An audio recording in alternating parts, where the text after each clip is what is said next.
پێشەقی ڕاگەیاندنەکەی گروپی ژنان دەتوانن لە کوردستان دەخوێنمەوە. ئێمە کۆبەندی ژنان دەتوانن لە کوردستان و گروپێکی سەربەخۆی خۆبەخش ماوەی 4 ساڵە لە بواری گەشەپێدانی ژنان و بەرەو پێشبردننی دۆزی ژنان لە هەرێمی کوردستاندا کار دەکەین. بەشداری ژنان لە هەموو کایەکاندا و بەتایبەت لە پرۆسەی سیاسی و کێبڕکەی هەڵبژاردندا یەکێک لە ئامانجە سەرەکیەکانمان و هەروەها هێمایەکی گرنگی بەشداری ژنانە لە ڕێخستنی ژیانی گشتیدا.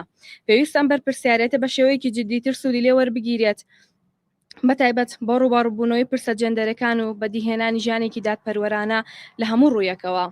کار دەکەین و پلانی استراتیژیمان هەیە بۆ ئەوەی ژنان بەدەنگ و بەشداری ڕاستەقینەی خۆیانەوە نوێنەرایەتی تەواوی کۆمەڵگەی کوردستان بکەن، سەنگەرێک بن بۆ بەرەنگاربوونەوەی جیاکاری جێندەری.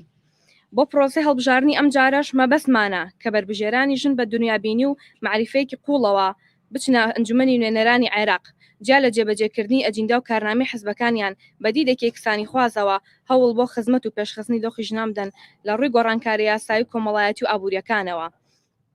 هەروەها خاوەن پەیامێکی لۆجیکی و ئەکادیمی بن تا ئەو وێنایە کەڵ بێتەوە کە دەگوترێت ژنان لە سیاسەتدا تەواو پێوسەلارانە ڕەفتار دەکەن و گزارش لە پێویستی داخوازەکانی ژنان ناکەن.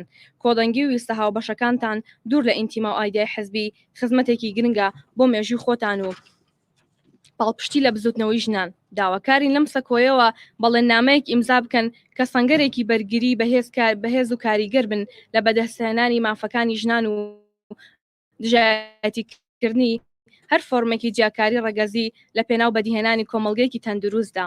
هیوا دەخواسین بەڵەنگ پەیامەکەمانەوە بێن و پێکەوە هاوکار و هەماهەنگ بن بۆ هەر هەنگاوێک کە خزمەت بە دۆزی ژن و یەکسانی جەندەری بکات.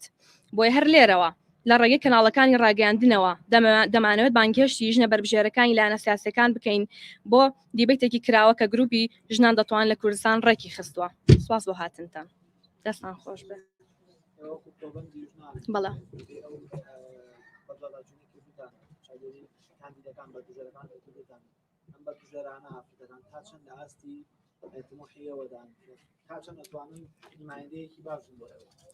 وەکو ئەوەی کە ئێمە چاودێری کاندیدەکانمان کردووە، کاندیدەکان تا ڕادێک بەربژێری باشن ئافرەتەکان بە تایبەت و لەم هەڵبژاردنەیە زیاتر ئافرەتەکان هاتوونەتە پێشەوە بۆ خۆ کاندیدکردن ئەوەی ئەبینرێت زیاتر هاتنە پێشەوەی کاندیدە ژنەکانە بۆ خۆ کاندیدکردن. دەست خۆش.